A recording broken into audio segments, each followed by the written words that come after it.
Hey there, and welcome to True Stories of the Unseen Mind, where we share the real, personal stories of extraordinary people living with rare and misunderstood psychological conditions. Before we dive in, I invite you to get comfy, grab your favorite blanket, settle in, and make yourself at home.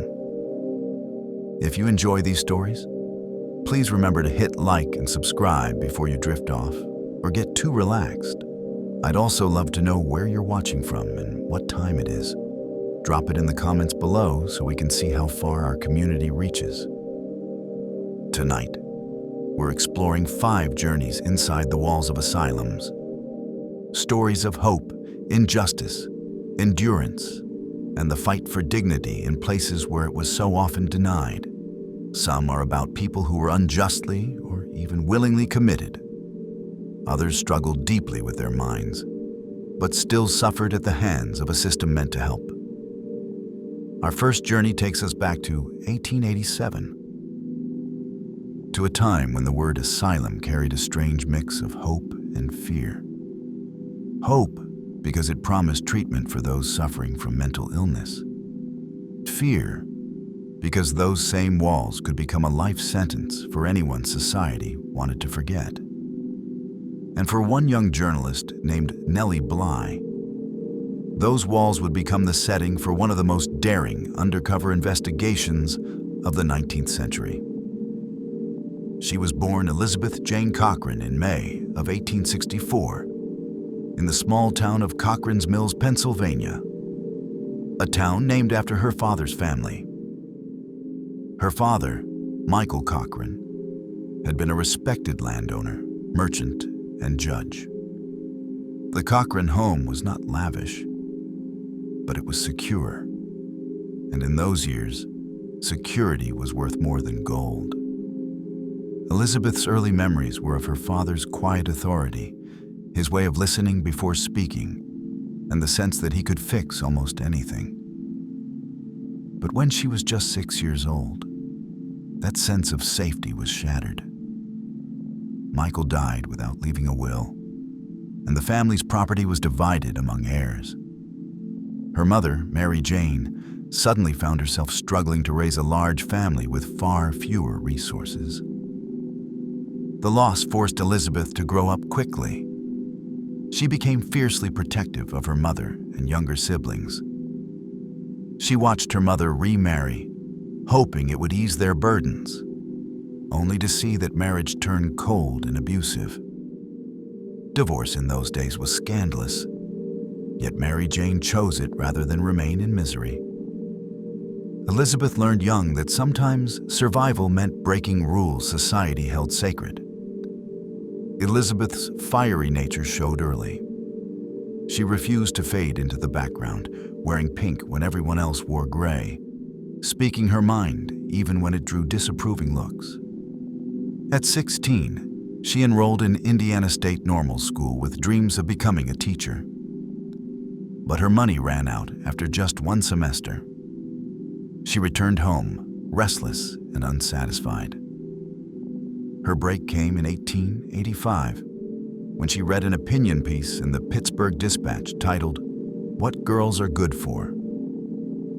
The article smugly declared that women were best suited for domestic work and motherhood, implying that any who wanted more were selfish or unnatural.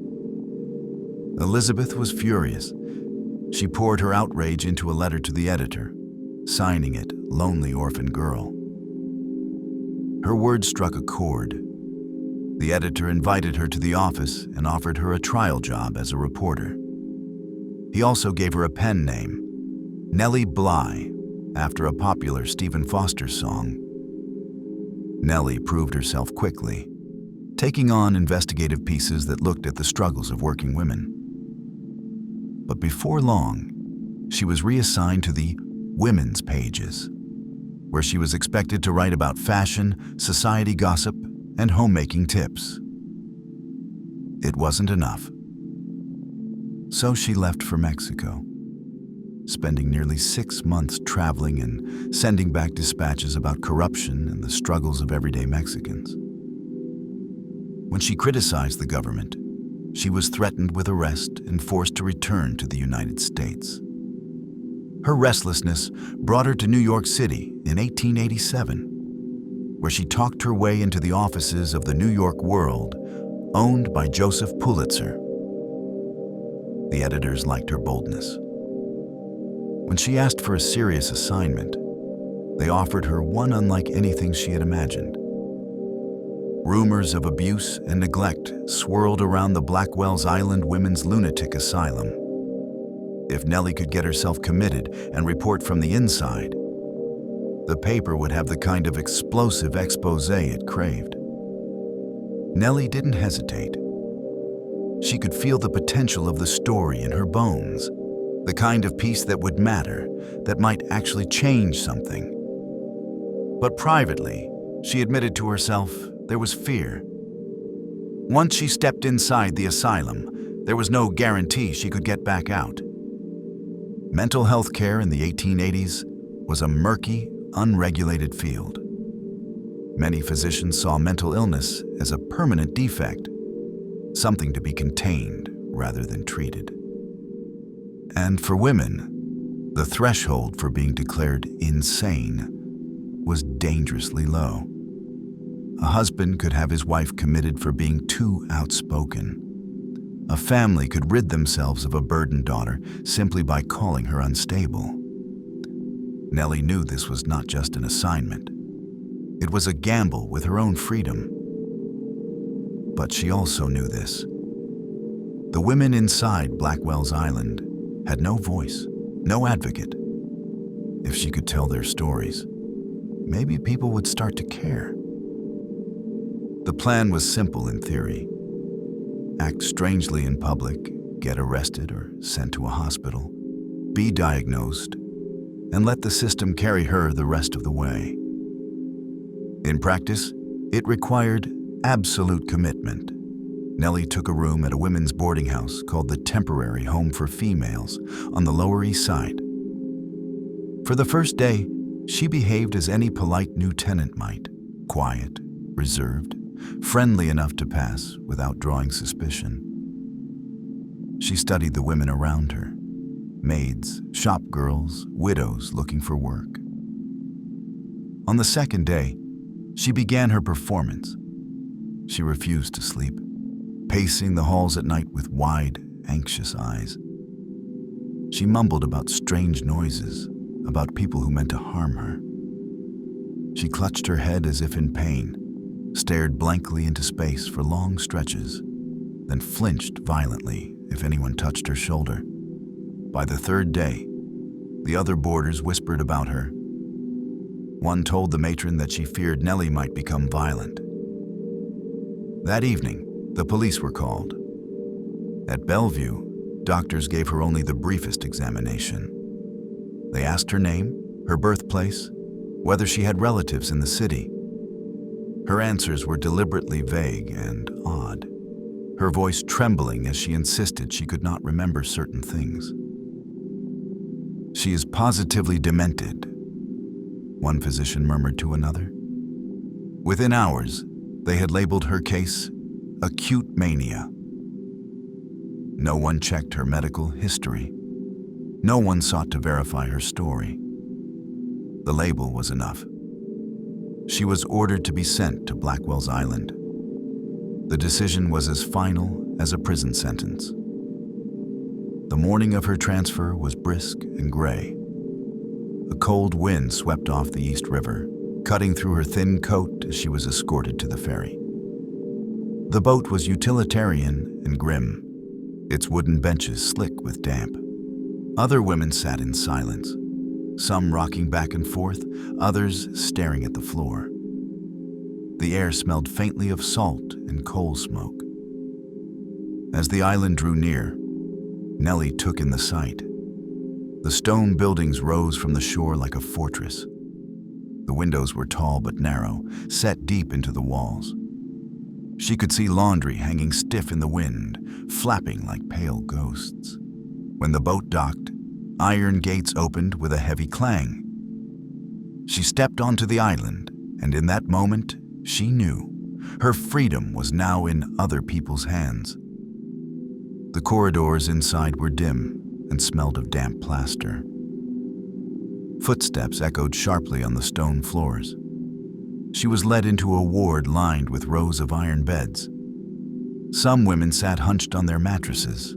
Others stood by the windows, gazing out as though the glass might dissolve if they stared hard enough. Her first meal was ladled into a dented tin bowl, a watery broth with floating scraps of gray meat, a piece of bread so stale it could have been used as a weapon, and coffee so bitter it twisted her stomach. A nurse barked at the women to eat quickly. Those who hesitated were met with sharp words or a slap to the shoulder. Over the next days, Nellie began to learn the stories of those around her. There was Anna, a German immigrant who spoke almost no English.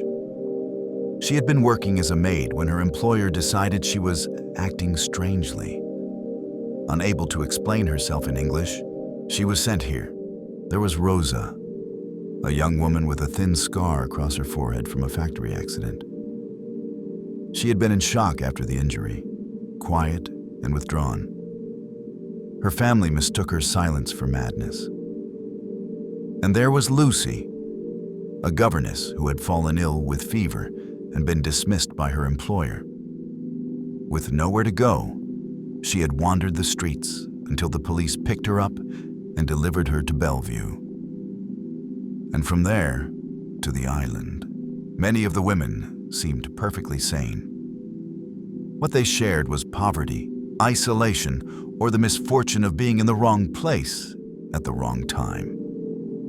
Days began at dawn. The women were roused by shouts and ordered to dress quickly in coarse, ill-fitting gowns. Baths were administered in freezing water, often without soap. The water was so cold it burned the skin. Teeth chattered violently afterward, but there were no towels to warm them.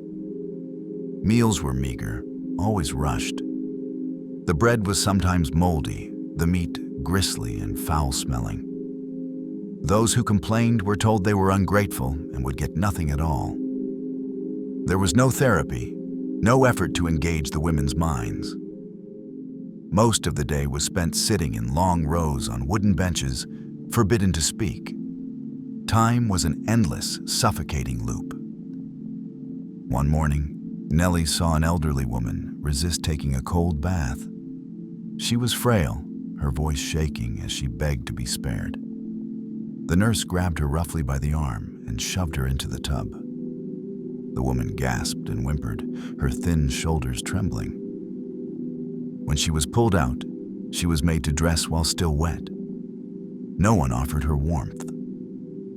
She shuffled back to the ward, dripping onto the stone floor.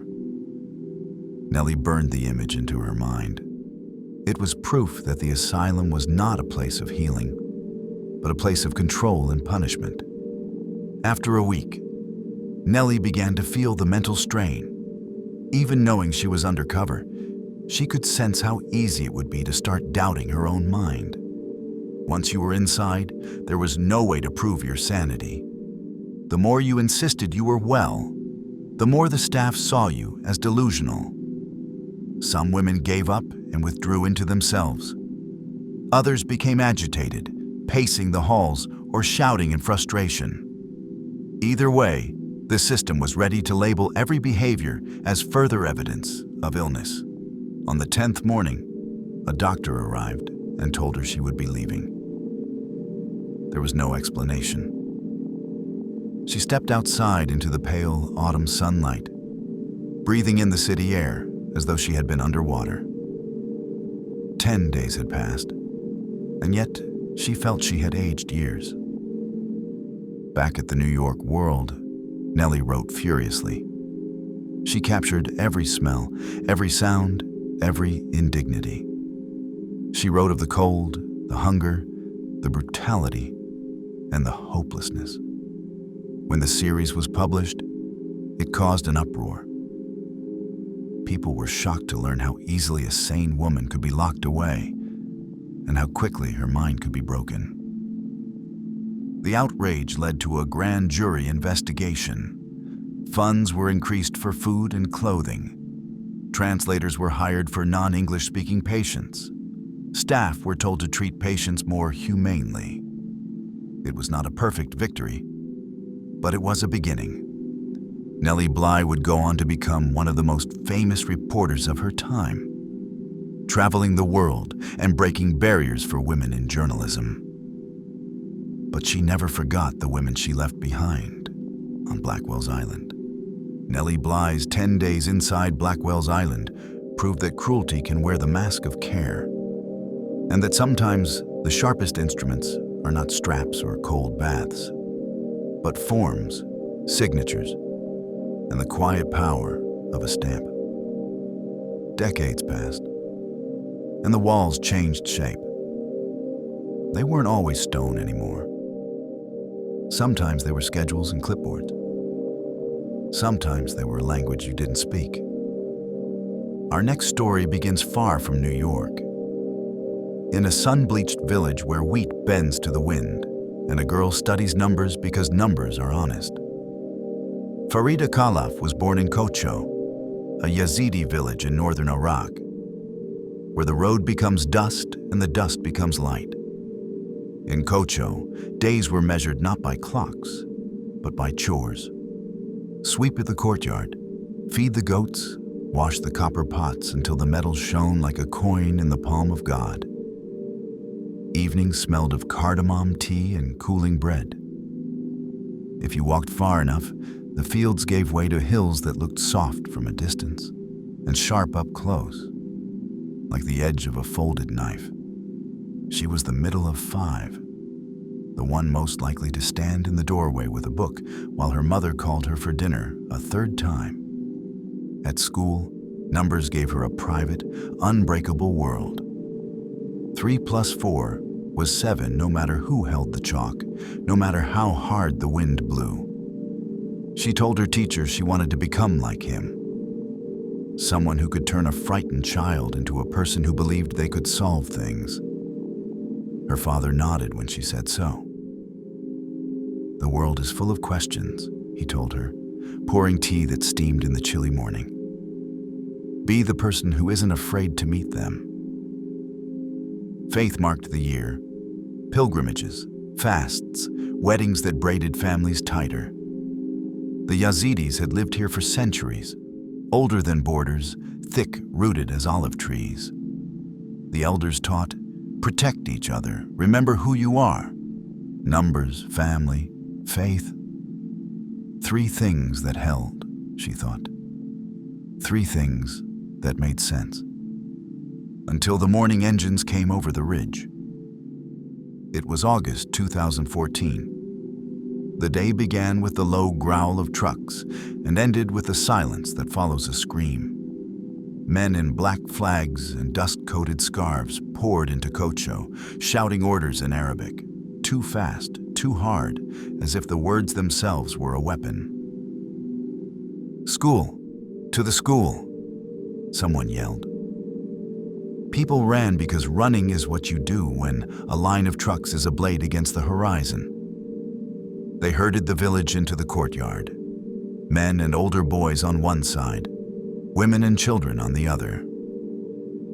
The division was a wound you could see being cut, a human seam split down the middle.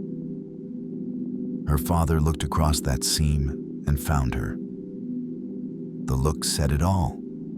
Pride, terror, a promise he could not possibly keep. A militant lifted a hand. A black flag snapped like a whip in the heat. They took the men away. Farida never saw her father or her brother again.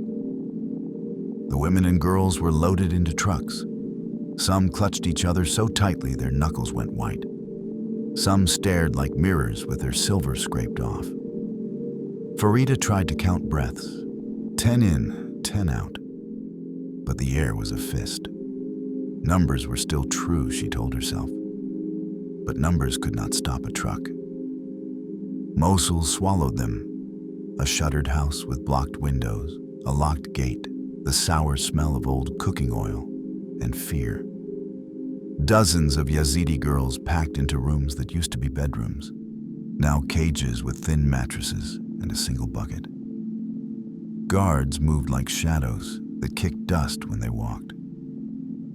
They spoke openly of selling the girls, the way a man discusses a sheep, age, condition, how quickly it fattens. One guard bragged that he could tell a girl's price from the way she tried not to cry. Another laughed when a girl begged for water, poured it out in front of her onto the cracked tile and said, "Drink with your eyes." Farida learned the rules that aren't written but break you just the same. Keep your head down. Do not meet the eyes that count you. Share your bread when it comes, because someone shared theirs with you yesterday. Two sisters slept on either side of her those first nights, Ida and Hava, whispering quiet prayers into the hot dark until the prayers felt like a blanket. When one coughed, the other rubbed her back in slow circles, as if the small motion could widen the cage. Every day, a girl was taken and did not come back. Every day, the world got smaller. And yet, in that shrinking world, Farida built tiny rooms that no one could lock. Memories of Kocho, of the way her mother's hands smelled of flour and lemon, of her father tapping the table to count the beats in a multiplication problem, of standing under a winter sky so large it silenced every other thought. She breathed those rooms like air from a secret pocket. It happened on a night of broken heat, when the sky felt like a ceiling pressed too low. A guard, bored or careless, didn't shoot the bolt into the back door's bracket. The metal looked together, but the click never came. Farida didn't sleep. She counted seconds on the beat of her heart. When the house finally sank into its long, exhausted hush, she slid her hand along the wall to the door, pulled with a breath held tight enough to ache, and it opened. Just enough to be a choice. She didn't run at first. Running is loud. She walked like a shadow walks, past a heap of sandbags, past a coil of hose, past a dead plant and a broken pot. At the gate, she almost faltered. The chain was looped and looked locked. It wasn't. She lifted, slid, eased. The chain slunk to the ground with a whisper of metal. Then she ran, bare feet on gravel, the night folding over her like a cloak. Dogs barking far off and then closer. An engine somewhere. She froze. The engine passed. The engine returned. She melted into a ditch so tight, the earth pressed her ribs. The ditch had a smell of old rain and iron. She tasted dirt and a strange copper and knew it was her own blood where a stone had sliced her heel. She ran until the horizon blushed. She ran until the city ended and the no man's country began. Dry land stitched by thorn bushes, wind that smelled like nothing at all. At dawn, an old shepherd standing like a story in the field looked her over, word by word. He gave her water without asking for the tale, and only when she could stand upright did he point. "There," he said, in the ordinary voice of someone giving directions to a market. "Kurdistan is that way." She went that way. The refugee camp rose from the plain like a city of ghosts. White tents crouched in rows, their ropes humming in the wind, the UN's blue emblem like an eye on each side. People moved in lines, not because they were told to, but because lines had become the simplest way to survive. Line for water, line for food, line to say your name, line to say your name again. At intake, they took her temperature, her blood pressure, her name. "Family?" asked a woman with a laminated badge. "Kocho," Farida said.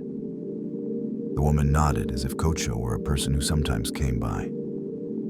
She handed Farida a plastic sack with bread, 2 bottles of water, a bar of soap, a thin blanket that smelled of factory dust.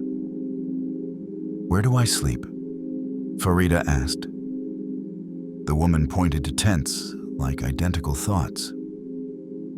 There's space in C12. Inside the canvas, the heat gathered itself and sat on your chest. A girl with ash-colored eyes looked up. "First night?"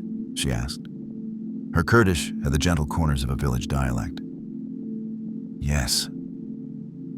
"First night is like a big mouth," the girl said, half smiling.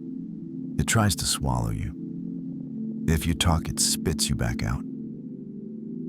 They talked. They traded names like fragile coins. The ash-eyed girl was Rizan. Her mother was missing. Her little brother clung to her shirt like Velcro. A woman across the tent had a baby who cried so softly it sounded like the rustle of paper. At dawn, the lines formed. Tea sweet as syrup. Flatbread that tasted of smoke. A bowl of beans that tasted of yesterday and the day before. When a social worker said, "Rehabilitation Center," the word sounded like a door opening. Farida nodded. Rehab meant rest, meant care, meant someone would show her how to carry a life that had become too heavy for one person's back. It meant another fence. The center was a square of concrete behind chain link and a gate that clanged shut exactly the way gates all over the world clang shut. The walls inside were butter yellow, the kind that pretends to be cheerful. The floors were a tired linoleum that remembered every footstep. The lights hummed. Everything smelled faintly of disinfectant and a lemon cleaner that never quite beat back the scent of old fear.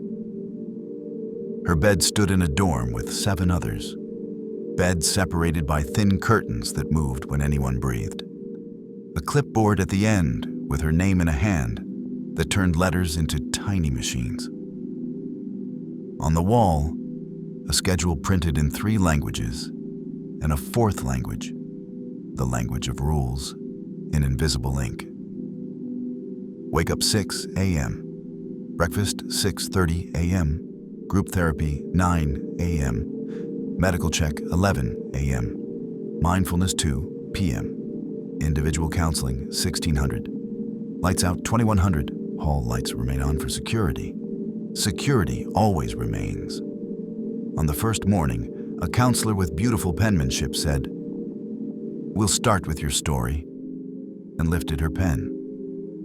Farida tried to turn memory into a straight line. The counselor nodded often and said things like, "Mm-hmm," and "Go on," and "Thank you." When Farida paused, the counselor's pen did not. "Can we talk about the day they separated the men and women?" The counselor asked gently, for the 3rd time. Farida told it again. She learned the names by which professionals carry pain, grounding, triggers, exposure, narrative reconstruction. Each word had a place on the schedule. None of them had her father's face in it. The staff were not unkind. They were simply busy. They held the suffering of 100 women between 8 clipboards. And the more you hold, the more you have to hold it with gloves. She learned the map of the dorm by soundtrack. Nadia, 14, hardly spoke. When she did, the words were moth wings. The staff asked her to use a loud, strong voice, and Nadia became even smaller. Bahar, almost 50, stared at the fence most afternoons, eyes narrowing as if they could cut through metal by will alone. "What are you looking at?" Farida asked one day, stepping beside her. "The wind," Bahar said, not smiling. At home, it brought the smell of wheat. Here it smells like metal. She flicked her scarf with 2 fingers, a gesture that was equal parts contempt and prayer.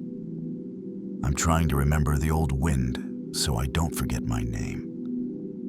At group therapy, the moderator said, "Let's share coping skills." A woman from Sinjar said, "I count to 100 and then I start again." A woman from a village near Talafar said, "I peel oranges very slowly." Nadia said nothing. When the moderator asked for her turn, Nadia's shoulders rose like two birds startled from a branch. After group, in the corridor that smelled of powdered milk and mop water, Farida crouched to Nadia's eye level. "We don't have to talk today," she said softly. "Today can be a day for breathing." Nadia nodded once. The nod said, "Thank you for leaving some air in the room." It was a volunteer who showed Farida the difference between care and company. Layla arrived every afternoon around 3 with a dented kettle and a laugh that landed softly. She wasn't on the schedule. She wasn't in the chart. She was in the courtyard with mismatched cups, pouring tea that tasted like someone remembered what sweetness is for. "What's your favorite market?" Layla asked, like a riddle. Farida blinked. "Market? For spices, for gossip, for tomatoes that still smell like sun." "Cocho didn't have a market like that," Farida said. "But we had a man who sold pistachios from a sack. He cheated on the weights. We all knew." "You still bought them?" "They were the only pistachios," Farida said, and laughed for the first time in too long. With Layla, there were no questions that started with, "Tell me about the worst day." They talked recipes that begin with onions, which is most recipes. They talked about goats that act like they invented mischief. They talked about the precise moment tea should be taken off the boil so it doesn't get bitter. Not when it bubbles, but the breath right after. Slowly, Farida's voice returned to her like a bird that had been scared into a tree and was now hopping from branch to branch, testing which ones would hold. Care has a rhythm, so does bureaucracy, and sometimes one drowns out the other. Farida learned that if she cried in group, it was good processing. If she did not cry, it was numbing. If she became angry when asked to recount a scene for the 4th time, it was resistance. If she skipped group after a night of flashbacks, it was avoidant. She watched her feelings become columns on someone else's chart and wondered what column captured the sound of dogs in the night, the slam of a bolt that never clicked. The moment you learned an unlocked door can make as much noise as a locked one if your heart is loud enough. Once, a counselor said, "Healing is a choice." The words were probably true in some room, somewhere. In this room, they landed like a small stone on a pile of large ones. That evening, Layla poured 2 cups and said nothing at all. Sometimes silence is the only sentence that doesn't fail. After 3 months, Farida sat across from a different kind of official. Not a counselor now, but a case officer with a binder edged in tabs the colors of candy. The woman's smile was careful. Her pen was fast. "Can you provide documentation?" she asked. "Any proof of identity or of the events?" "My proof burned," Farida said. "It has the shape of a village and the smell of smoke." The officer nodded, underlining something. "Do you recall exact dates?" "I remember the taste of the air," Farida said. "I remember the arrangement of faces like a string of prayer beads. I can give you the date we were divided by the feeling in my bones." The officer's pen slowed. She looked up, then down again. "We will do our best," she said softly, and for a second the room lost its edges. In the weeks that followed, Farida learned a new set of words: resettlement, sponsorship, cultural orientation. Each term was a bridge. Each bridge had tolls. On her last afternoon at the center, Bahar folded a scarf into Farida's hands. It was faded blue with embroidered wheat stalks, the thread worn to pale gold. "For the wind," Bahar said, tapping the scarf twice. So when it smells like metal, you can make it smell like wheat. Nadia hugged her without words. Rezan pressed 2 pistachios into her palm with a sly grin. "For the cheating merchant," she said, "in case Germany doesn't have one." Farida stood at the gate while a guard checked a list, then checked it again, as if a name could be both true and false in the same minute. The gate made that sound, the sound all gates make, and opened.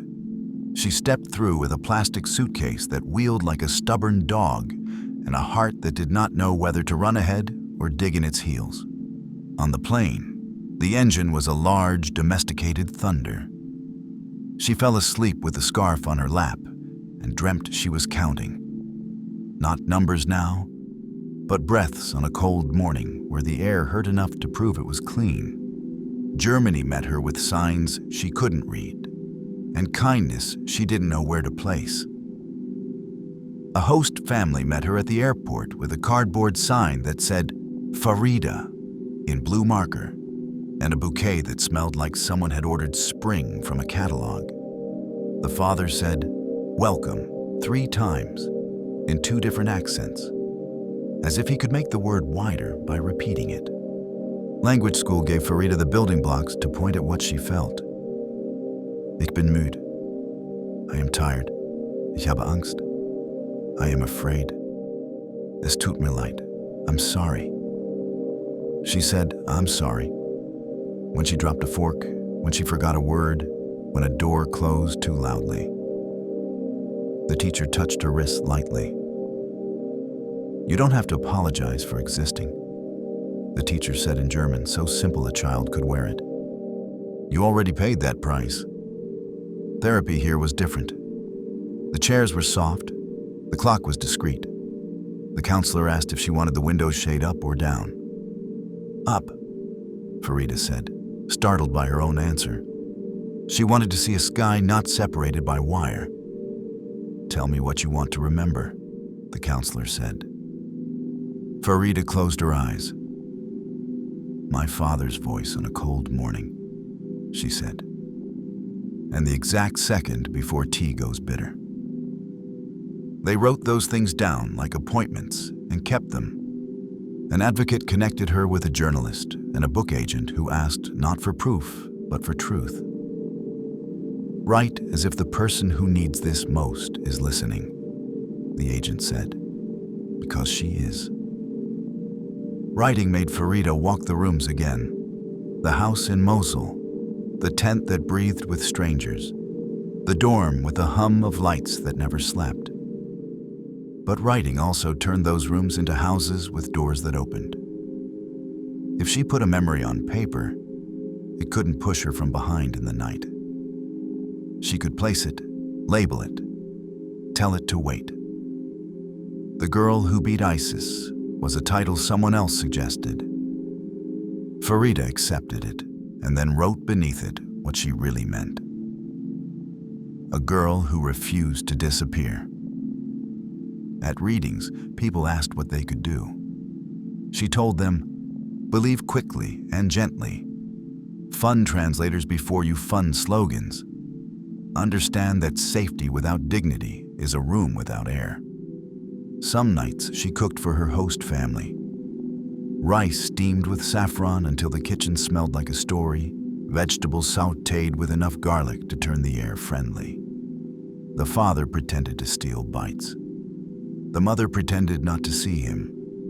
The daughter asked how to fold grape leaves without tearing them. The son fed the dog under the table while denying everything with a grin that needed no language. In small moments, the world did not end. It simply proceeded. Asylum, Farida learned, has 2 meanings that are often at war. The sanctuary you ask for and the institution you are placed in while you ask. Between them, there is a valley where good intentions roll like fog and sometimes never lift. She does not blame the people who carried clipboards and pens. She remembers their exhaustion. She does not forgive the people who carried guns and keys. She remembers their laughter.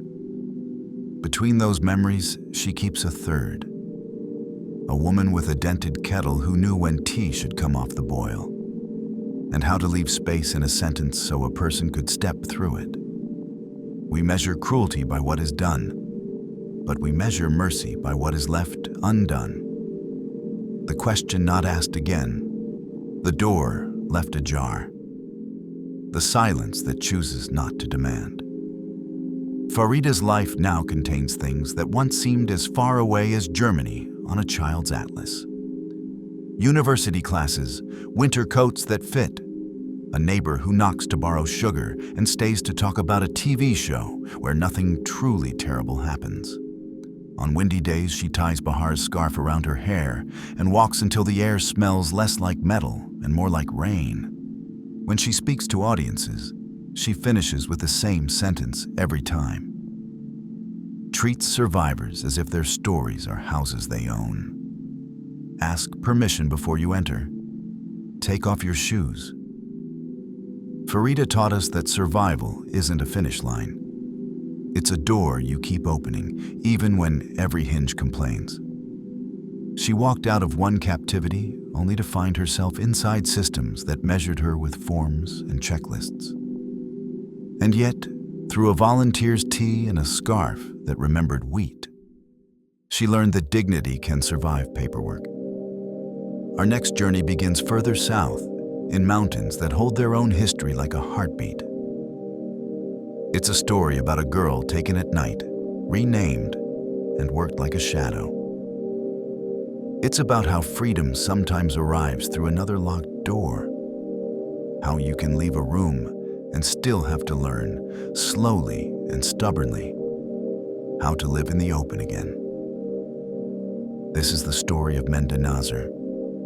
Before the raid, before the renaming, and long before London's damp sky and the fences of detention, there was a village in the Nuba Mountains of Sudan where the day announced itself with the bleat of goats and the pinch of cool air that rose from the fields. Huts were round and low, their mud walls smoothed by the same hands that had smoothed them a generation before. The roofs were straw that knew how to hold both sun and rain. Smoke from cooking fires drew faint lines in the morning sky, a script written in a language everyone could read. Mende's mother wore bracelets that chimed softly when she reached for a pot. The sounds were as much a part of the kitchen as the scent of onions, sorghum flour, and the sharp smile of chilies. Her father loved weather the way some people love stories. He'd step into the field with his head tipped back, weighing the clouds on his eyelids, testing the wind with a lifted palm, and announce, "Plant on the western edge. The rain will come from there." He wasn't always right, but he was confident. And in a village like theirs, confidence is a form of shelter. Children ran the pathways barefoot, their toes reading the village like braille. This stone is smooth, that one is sharp. This corner hides a lizard that comes out in the heat. That thorn tree throws shade that smells like sleep. On festival days, cloth exploded into color.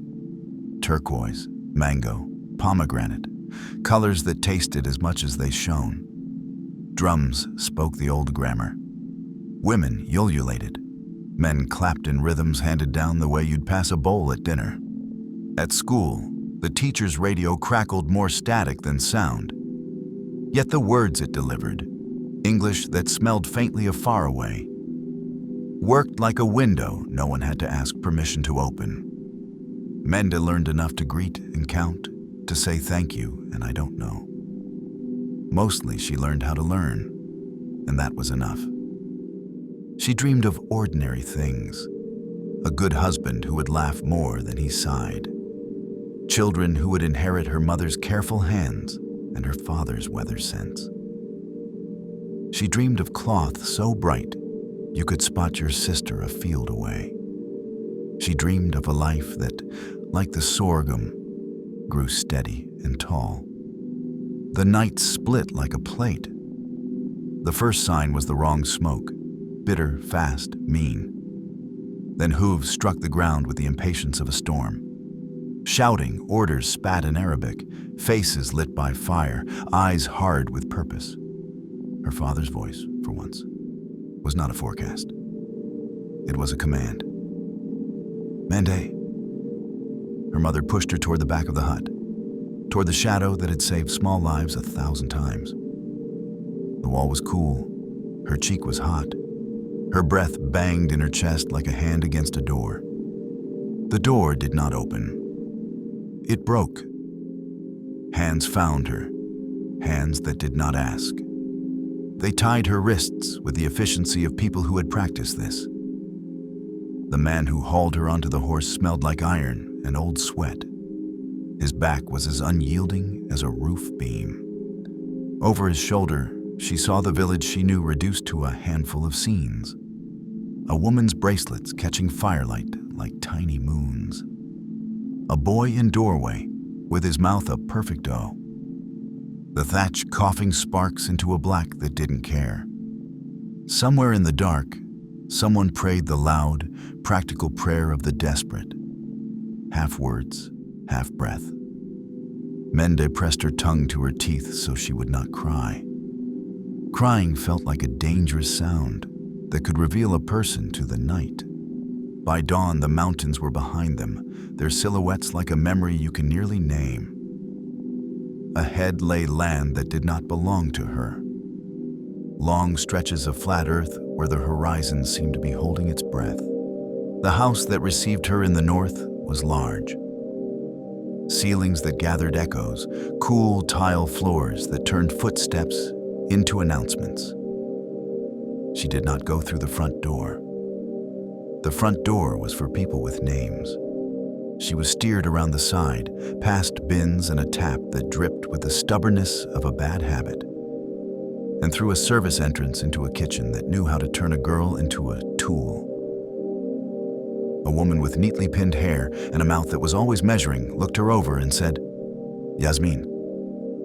The word wasn't a gift, it was a cover. "You will answer to Yasmin. You will be quiet. You will work." Work meant wake before daylight, sweep, scrub, fetch, carry, boil water, peel onions, learn the temper of each pot, learn the temper of each person, eat after the others, if there was anything left. Sleep when the house slept. Speak only in the language of the house. Learn to hold your shoulders the way someone who isn't allowed to take up space holds them. The blows, when they came, were not wild. They were administrative. A slap to file away a complaint, a shove to correct a pace. The words that followed were rehearsed. Be grateful. Do as you're told. You have nothing else. Every time someone called her Yasmin, it wasn't a name, it was a lid. She built small shelters wherever she could. At a window with a slice of open air, she inhaled until her ribs felt like they might widen. She hummed a song under her breath, so soft it never became sound, just shape. She warmed a pebble in her palm until her hand remembered heat belonged to her as well. When she was sent to the market, the world unfurled for an hour. The oranges stacked like suns, the chatter of sellers, the small bickering that proved people still had leisure enough to disagree about tomatoes. For 60 minutes, she walked without a tug on her sleeve. Back at the house, the hours slipped off her like rain, but she kept the memory of the oranges for days. Years braided themselves out of chores and silences.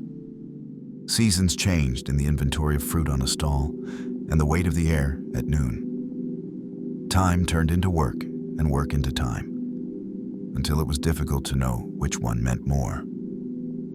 News came like weather.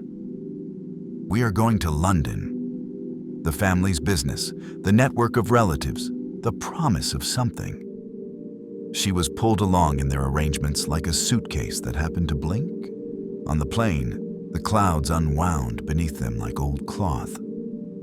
The air tasted of plastic and other people's nerves. She slept with one eye open, as if the obligation to obey could chase a person across an ocean. London had corners, it had maps, it had gray lights you could drink. Rain fell like an actor who never forgot her lines. The new house was smaller, but rules travel well. Scrub, iron, cook, carry. Don't ask. And yet, London had outside. Buses exhaled, shops blinked, markets chattered in a dozen languages, one of them the rough, comforting Arabic of Holmes Market, braided with English that sounded like it had been borrowed and not yet returned. On the sidewalk, she sometimes passed another Sudanese woman, and they would look at each other for a fraction of a second with a recognition so complete it felt like an embrace. One afternoon, a woman visiting the family caught Mende in the kitchen, alone with a kettle that had begun to sing. The woman's eyes did not flinch. "How long?"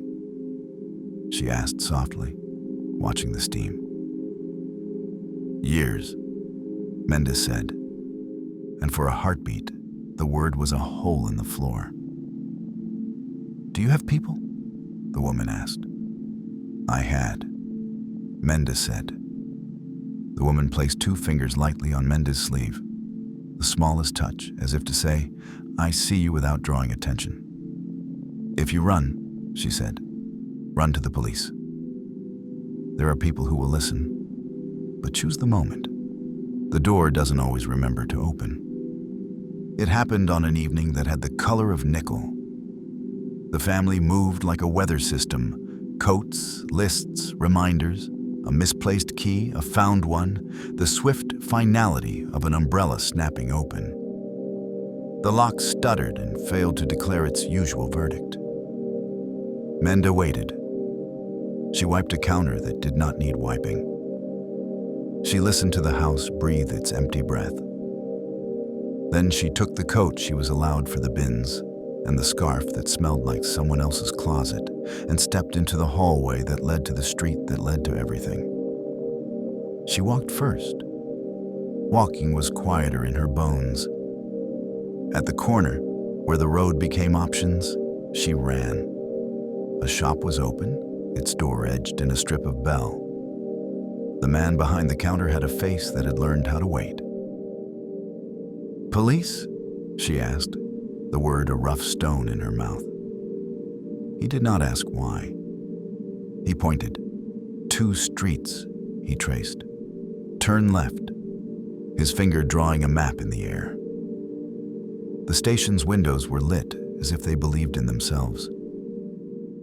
Inside, the room smelled of paper and the kind of sweat that belongs to people who haven't given up yet. She approached the counter and felt the old terror bloom, the kind that lives in the ribs of people who have learned that counters are where your life can be ordered in someone else's handwriting. "Help," she said. Her voice was out of practice. "Please." The police listened. They called immigration. An officer came with a folder held carefully, like it contained something alive. He asked her name. Not Yasmin. Mende. He wrote it down as if names too deserved a flat place to rest. They took her to a place with a fence that tried to be polite. Badges beeped, doors unlocked because machines said yes. A sign used the word accommodation. The locks used a different word. Detention tastes like metal and routine. Her room was narrow, bed, locker, window that opened one hand's width. The hallway shared its noises without asking. Footsteps, the roll of a laundry cart, the click of keys worn thin by use. In the cafeteria, options rotated like weather in a world with only 3 seasons. Overcooked vegetables, a sauce that had forgotten the idea of tomatoes. Meat that felt like a rumor. She met the others. The first thing you learn in detention is how many countries the word waiting knows. Amina from Somalia, here a year in some, she said. Because time stops answering precisely when you ask it too often. Rosa from South America, separated from her son at an airport and now living by the number printed at the top of the last document on which his name appeared. Two sisters from Eritrea who braided one another's hair so slowly it looked like prayer. A woman from Sri Lanka who carried silence the way some people carry a bag, gripping it so hard you could see the whiteness at the nail beds. What will they do? Mende asked. The question soft because hope is easily startled. They'll ask your story until it becomes a script, Amina said gently. They'll check your script for errors. They won't check their own. What should I do? Tell it true, Amina said. Truth doesn't change when they move the furniture in the room. The interview room had a clock that ticked like a metronome, set to a heartbeat too fast to dance to. The officer wore glasses and a very tidy pen. His voice was careful, not unkind. The practiced neutrality of a person who wears their job like a uniform. Name? Mende Nazer. Date of birth? She gave it. The numbers felt like familiar stones turned over in the mouth. Place of birth? She said it. The Nuba Mountains didn't quite fit in English. They had to be folded in. Documentation? She shook her head. We did not save documents when the house burned, she said, not as an apology, but as a fact. Witnesses? Not the kind that write letters, she said. He looked up then, eyes uncamouflaged for a breath. Tell me about that night, he said. She told it. He typed. The keys made a sound like rain. He asked about the house in the north, the years that were not counted, the work that did not end. He asked about the flight, the door, the shop, the station. He asked until the clock became a second voice. Back in her room, she lay on the thin mattress and watched a crack in the ceiling that looked like a child's drawing of a bird. She thought, the ceiling is trying to remember the sky. Detention teaches you the difference between kindness and courtesy. A guard nodded to everyone he passed, a small act that added up. Another watched as if people were incoming weather. A nurse dispensed paracetamol and Mercy in similar doses. A caseworker tucked an extra biscuit into a folder while pretending she hadn't.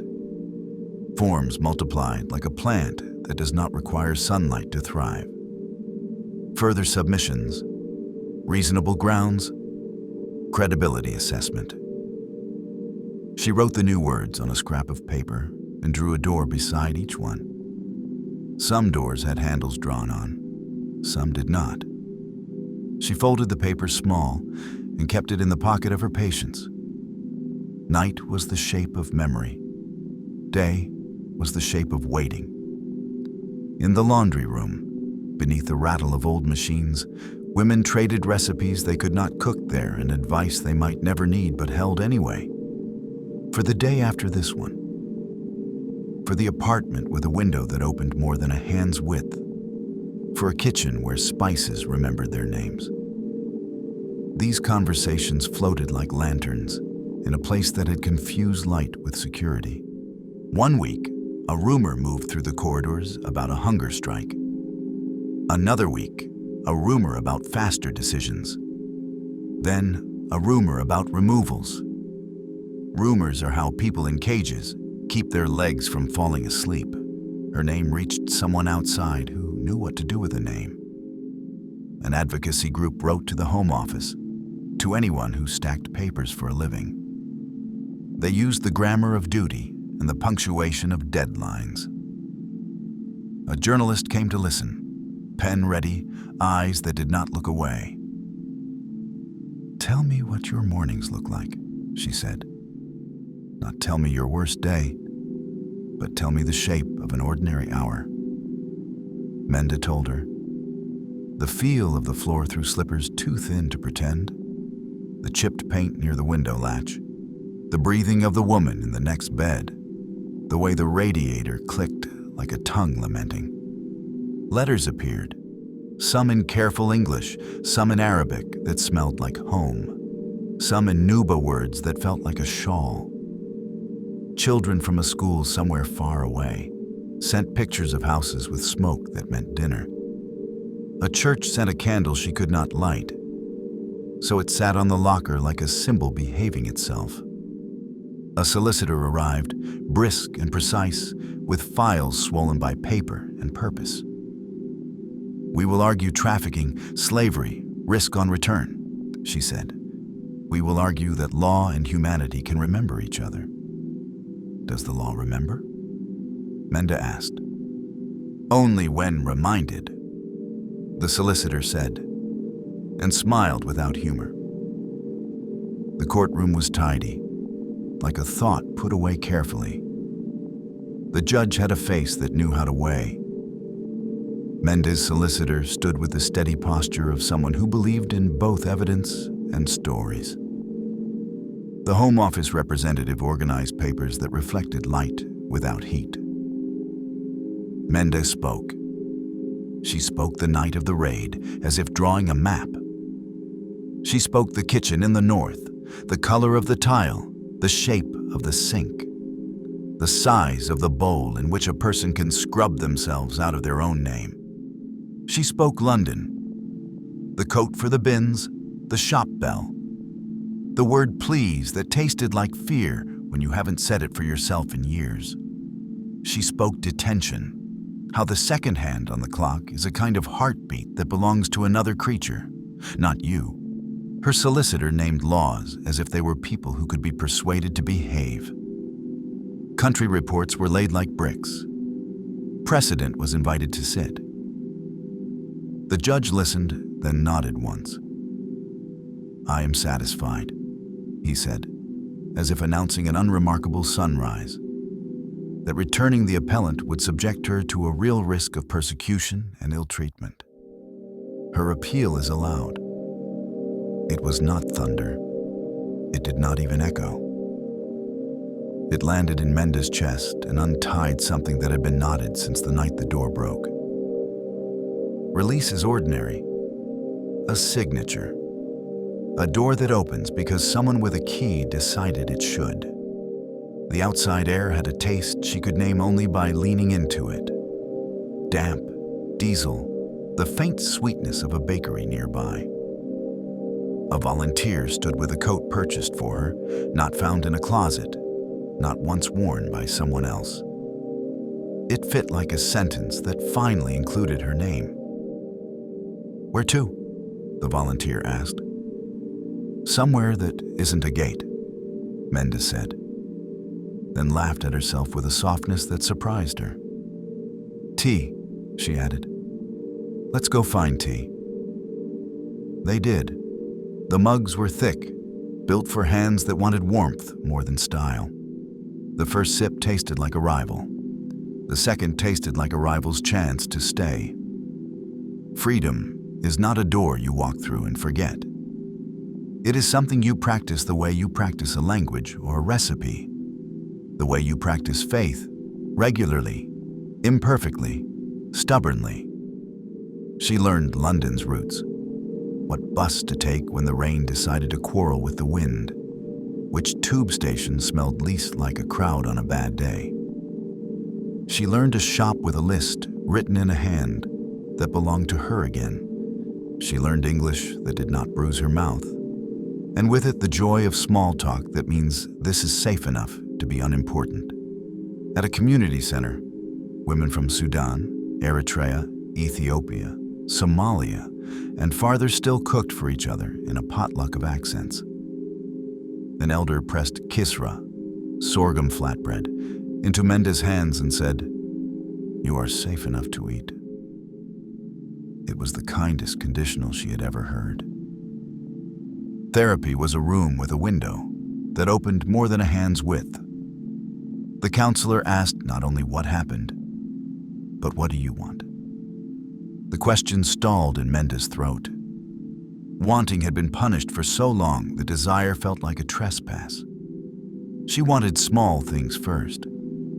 A lamp by the bed, a dress that was simply beautiful, A morning that began without dread. Then larger things. To speak publicly. To write a book. To help draw the map for the next person lost in the same dark. She found part-time work that paid with dignity and receipts, not with leftovers and orders. She learned the currency of days off, of choosing a walk simply because the sky had decided to be generous.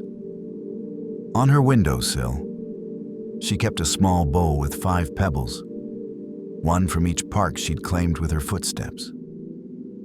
On certain mornings, she turned them in her palm until her hand remembered that not everything that fits in it is a burden. The first time she stood before strangers with a microphone, her hands shook, not with fear of disbelief, but with the weight of being heard. She did not perform suffering. She reported it, with the economy of someone who understands that truth does not need decoration, only witnesses. She told them what a kitchen looks like when it thinks it owns you. She told them the sound a key learns to make when it believes it has the right to end your day. She told them that detention's sharpest edge is not the lock, but the waiting. To be believed, to be processed, to be allowed. A book followed, pages shaped into testimony. Letters arrived from places she had never imagined. Some with outrage, some with recognition, some with the quiet gratitude of readers who had begun to see the people in their everyday lives differently. The cleaner who greets them, the nanny at the playground, the delivery driver who arrives at dinner time with eyes that have already done too much. She became an advocate, not a symbol. Symbols are lonely and often inaccurate. She joined coalitions, met with MPs who listened or pretended to, trained volunteers in how to ask questions that didn't bruise, and sat on panels where she translated policy back into people. Freedom, on an ordinary Tuesday, looks like this. A kitchen she pays for, a kettle that sings in key, a phone that lights up with the names of friends who want to share gossip that's safe to be silly. It is the knowledge of which shelf the tea sits on because she put it there. It is seeing a police officer and feeling not fear exactly, not yet trust, but the absence of the old flinch. On Sundays, she sometimes cooks for a table of many nations, stews that remember cumin, salads that wake up at the first bite of lemon, injera borrowed and honored, rice that refuses to be rushed. Conversation loops and lingers. Football, elections, mothers who haven't learned to text yet. They avoid detention until someone brings it up, and then they make a space for silence that behaves like a blanket rather than a gag. She sends money home when she can. She follows news from the Nuba Mountains the way you watch the weather in a place you still call back home. Even if home is now the room where your shoes rest by the door like 2 tame animals. When she finishes speaking in a hall that still smells of coffee, someone always asks, "What can we do?" She answers without drama. "Believe quickly," she says.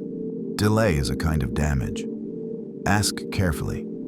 Provide translators before you provide verdicts. Understand that waiting can harm as surely as hitting. And say people's names the way they say them." She asks lawmakers to count detention days the way they count budgets. She asks journalists to write like they will dine with their subjects tomorrow. She asks neighbors to greet the cleaner, the au pair, the person behind the counter, and learn a name that isn't on a badge. She doesn't ask for pity. It burns fast and leaves smoke. She asks for attention that behaves like care, persistent, plain, practiced. Freedom didn't arrive for Mende with trumpets. It arrived in teaspoons, in choosing when to wake, in filling out a form without asking permission for the space a name takes, in answering, "What do you want for dinner?" and knowing the answer mattered. in turning a key from the inside. Some days, freedom fits awkwardly, like a new pair of shoes. Some days it moves like a body remembering a dance. Either way, she keeps practicing. Because practice is how a person keeps what they have claimed. Mende stepped through a door that didn't lock, into a station built to listen, and later into a building built to wait. She left with papers that meant stay and a voice that learned to say, listen. Her life now is not the village she lost, but it is one she owns. Signed in her name, lived in her language, measured in small routines that refuse to forget joy. Our next journey takes us to America, into a family whose name seemed bigger than luck, whose photographs looked like the wallpaper of history. Behind those photographs, there was a daughter who smiled softly, loved music, and liked to dance. Her name was Rosemary, and this is what happened to her. In the beginning, there were 9 Kennedy children in a house where ambition crackled like static before a storm. There was a father, Joseph P. Kennedy Sr., whose belief in progress could have powered a city. There was a mother, Rose, regimented and devout, who measured each day with prayer and plans. There were sons who would become senators and a president and a war hero. Daughters who would become philanthropists, social leaders, and the beating heart of charity galas that defined a generation's glitter. And in the middle, there was Rosemary. She was born in 1918 at a time when delivery rooms were less forgiving. The birth was difficult. Oxygen may have been low. Minutes may have stretched longer than anyone admitted. As Rosemary grew, it became clear she wasn't keeping pace with the crisp timelines pinned to refrigerator doors and private tutors' ledgers. She read more slowly. She struggled with complex tasks. She moved with a hesitation that wasn't shyness, but something gentler and less visible. But she loved music. Give her a melody, and she lit from within. She adored dances, silk gloves, the way laughter echoed in hotel ballrooms. She kept a diary with careful, neat entries that turned days, went to the movies, walk in the park, had a lovely time, into little polished stones. In photographs, she often stands slightly to one side, smiling with an openness that refuses to perform. In home movies, she twirls just a beat after everyone else, but the twirl is hers. Delight, honest as sunlight. The family had expectations, and expectations are heavy furniture. How do you arrange them when one child lives at a different rhythm? For years, the Kennedys tried to find the arrangement that would suit. Boarding schools that promised miracles, tutors who promised breakthroughs, programs that promised the future for a fee. Rosemary improved and then slipped, brightened and then dimmed. Her teenage years brought the turbulence they bring to so many. Mood swings, outbursts, friendships that broke and mended like brittle glass. But in a world where the last name Kennedy came with a spotlight, every ripple looked like a wave. There were whispers, there were worries, there were questions about how to protect the family's public rise from one daughter's private difference. In the late 1930s and early 1940s, American psychiatry was searching for a cure that would quiet the mind storms. 2 names moved through hospital corridors like an incantation: Dr. Walter Freeman and Dr. James Watts. Their answer was surgical and simple in word, if not in consequence. The lobotomy, the severing or scraping of connections in the brain's frontal lobes to reduce agitation, anxiety, or violent mood swings. It was sold as modern, scientific, clean. Joseph Kennedy Sr. was told that this new procedure could calm Rosemary's surges, smooth her frustrations, make her easier, make her manageable, perhaps even improve her. The literature was confident. The doctors were confident. Confidence finds doors that gentleness can't. And in a time when stigma around disability was a wall higher than any clinic's, the promise of a private fix may have sounded like mercy. Rose, her mother, was not present at the decision. Rosemary was not capable of consenting to the equation that would be written across her future. The calculus was done in offices and hallways where men in suits believed in forward motion and didn't always ask themselves who would be asked to carry it. In November 1941, at George Washington University Hospital, Rosemary was placed on a table under a white light. She was 23. Dr. Watts was the surgeon's hands. Dr. Freeman was the showman's voice.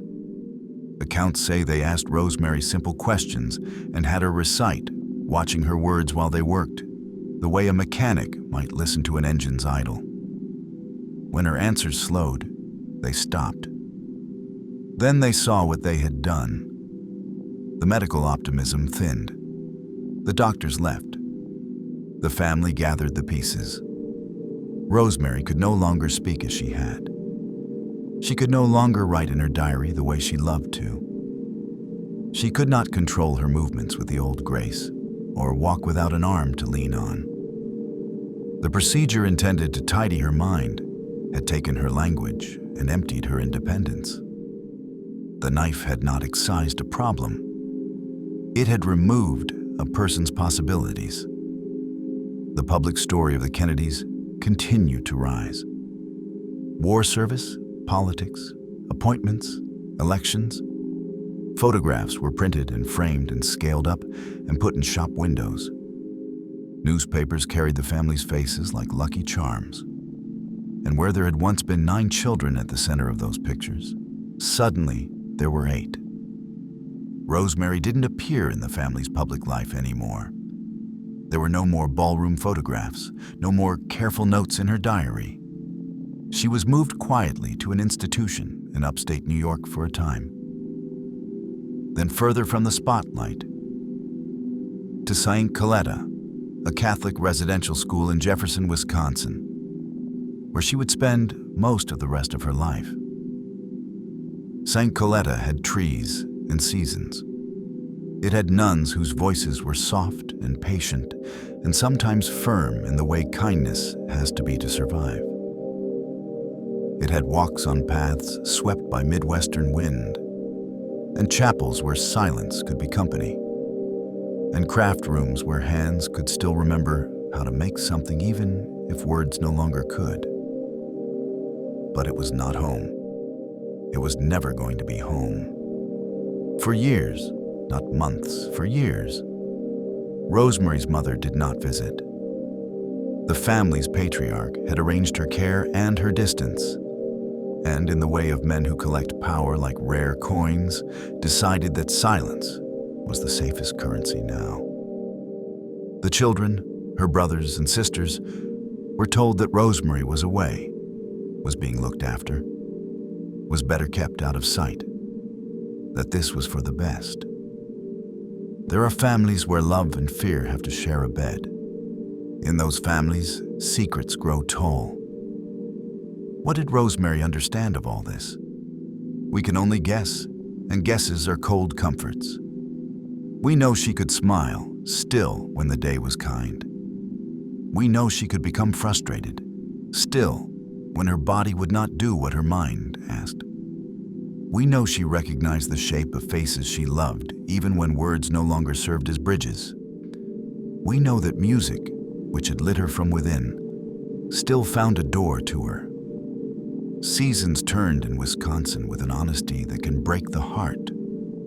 Autumns that set every tree on fire and then undressed them branch by branch. Winters that laid a hand of ice on the land and held it there. Springs that returned like forgiveness.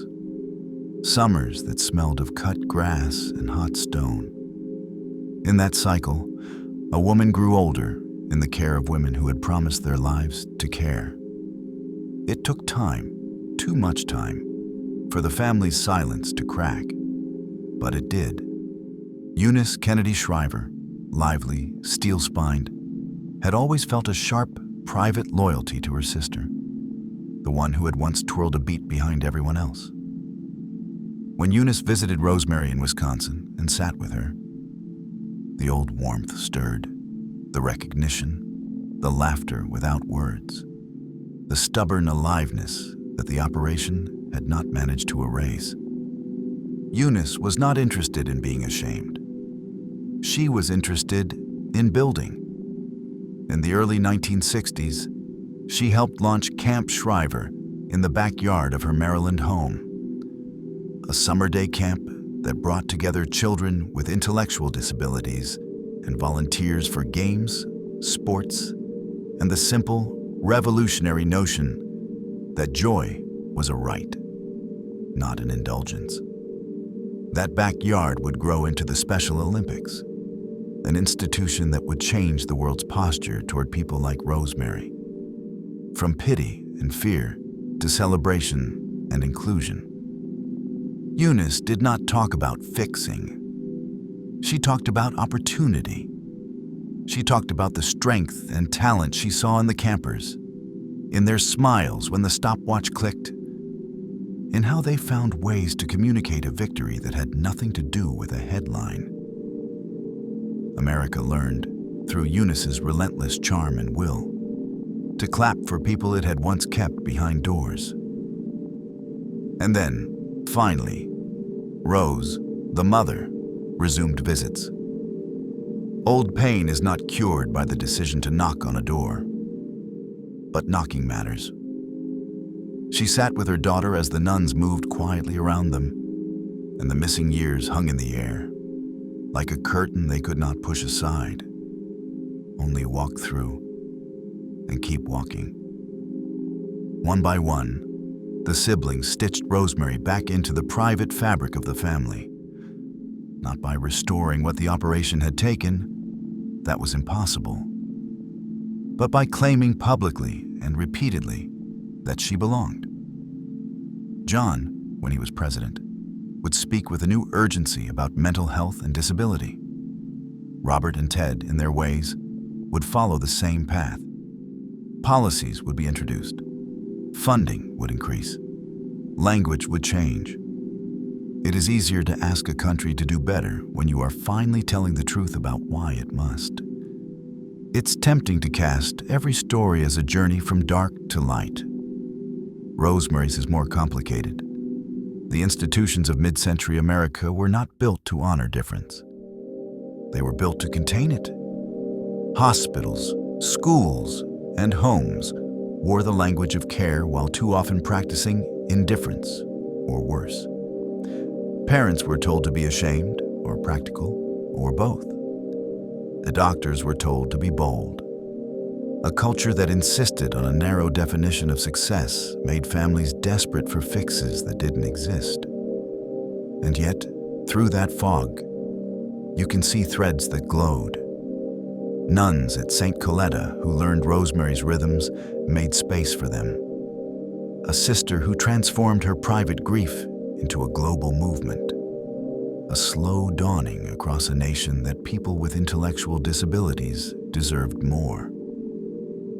More chances, more friendship, more time, more patience, more life. It's also tempting to blame a single man. Joseph Kennedy arranged the operation and the silence that followed. Both decisions wounded a daughter who trusted him. But if we stop there, we miss the larger mirror. He acted in a world that rewarded men who kept their families' imperfections out of view. He paid for a procedure that the medical establishment praised. He sought solutions from a science that had not justified its confidence. He was wrong, devastatingly. But he was not the only reason wrongness was possible. What did Rosemary's days look like in Wisconsin? The truth lives in small things. Mornings when a nurse helped her dress and she lifted her arms obediently, like a dancer remembering a pose. Afternoons when she sat near a window and traced the path of a squirrel across a yard like a line on a page. page. Evenings when a sister arrived, which sister changed over the years, and Rosemary's smile widened in a way that didn't require anyone else's explanation. There were rituals that made time gentle, rosary beads in a familiar sequence, hymns that carried the weight of years, coloring pencils that turned silence into color. There were frustrations that made time jagged, hands that wouldn't do what she asked of them, words that stayed just out of reach. The loneliness of a mind that still wanted, but could no longer organize wanting into action. There were holidays too, Christmas lights that made even institutional hallways look briefly magical. Spring Easters with pastel ribbons and the sharp sweetness of lilies. Birthdays marked by cake cut into generous squares and a chorus of "Happy Birthday," sung in different keys but with honest heart. Rosemary aged. Nurses changed. Administrators came and went. Eunice kept building and the world kept learning. And still, after all that, Rosemary's life remained in the care of others. That is the hardest sentence in this whole story to accept. Not because care is wrong, care is holy, but because her care was chosen for her, and the choice that mattered most was taken in an hour under a white light in Washington in 1941, when Eunice Kennedy Shriver wrote publicly about her sister in later years. She refused euphemism. She described Rosemary as the child who had inspired a movement, who taught her that sports could be a language louder than stigma. She talked about how much joy Rosemary could give, how much affection she had to offer, how much worth existed in a life that medicine had once decided was too difficult to leave intact. The Kennedys would help usher in changes in American policy, support for community-based services, better funding for special education. The Americans with Disabilities Act era that would insist public space be shared by all of the public. These were not gifts. They were overdue debts paid with interest, and with Rosemary's name written quietly in the memo line, whether the country knew it or not. Rosemary lived a long life at St. Coletta. She died in 2005 at 86, with family at her side.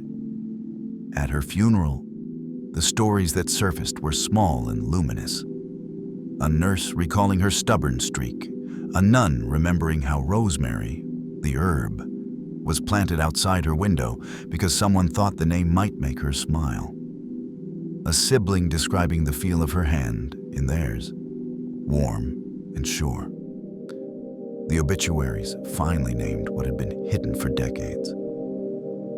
They did not tidy the story. They did not excuse it. They placed it where it belonged, not in the shadows, but in the center of the family's legend, as a truth that changed the family's work and the country's conscience. If Nellie Bly showed us that institutions can hide cruelty behind professional voices, and if Farida and Mende taught us that survival is a long practice in a world that confuses safety with procedure, Rosemary teaches us something quieter and perhaps more difficult: that love can make mistakes that last a lifetime, and that secrecy is not mercy. She teaches us to interrogate confidence, the confidence of doctors, the confidence of fathers, the confidence of any culture that believes it can edit a person to fit a picture. She teaches us that consent is not a modern fashion, but a moral foundation, and that decisions made about a life must include the life that has to live with them. And she teaches us that dignity is not the opposite of difference. Dignity is what we offer each other when we decide there is more than one way to be human in public. If you're listening tonight and wondering what to do with this story, here's a small list that weighs more than it looks. Speak plainly about disability, not in whispers, not with pity, but with respect. Champion consent. If a person can't consent, Expand the circle of care, not the speed of the decision. Fun joy.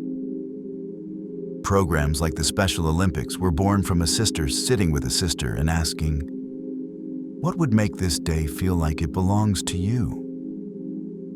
Refuse secrecy that pretends to be protection. Privacy is a right. Silence born of shame is a wound that infects every room it's kept in. We've walked through a house of photographs and into the room kept off camera. We learned how a decision signed in private can redraw life in public. Now we turn to an American institution where the cameras finally did get in, where children were warehoused behind tidy fences and tidy lies, and where the country learned what it had pretended not to see. This is Willowbrook. On a rise in Staten Island, the buildings sprawled like a small city. Long brick wards, low-slung corridors, service tunnels that breathe steam in winter. The grounds were planned with the confidence of planners. Broad lawns, rows of trees, curb cuts for delivery trucks, a chapel's modest spire in the distance. From the road, Willowbrook State School could pass for a campus where needs would be met and futures arranged. It began, long before the first child arrived, as something else. Military barracks, the federal government's hurry to be ready for a different kind of disaster. After the war, New York State took the keys. In 1947, Willowbrook opened its doors with a promise that sounded like mercy. Care for children with intellectual and developmental disabilities who could not be cared for at home. The blueprints imagined 4,000 residents. The truth would swell to over 6,000. Numbers have edges.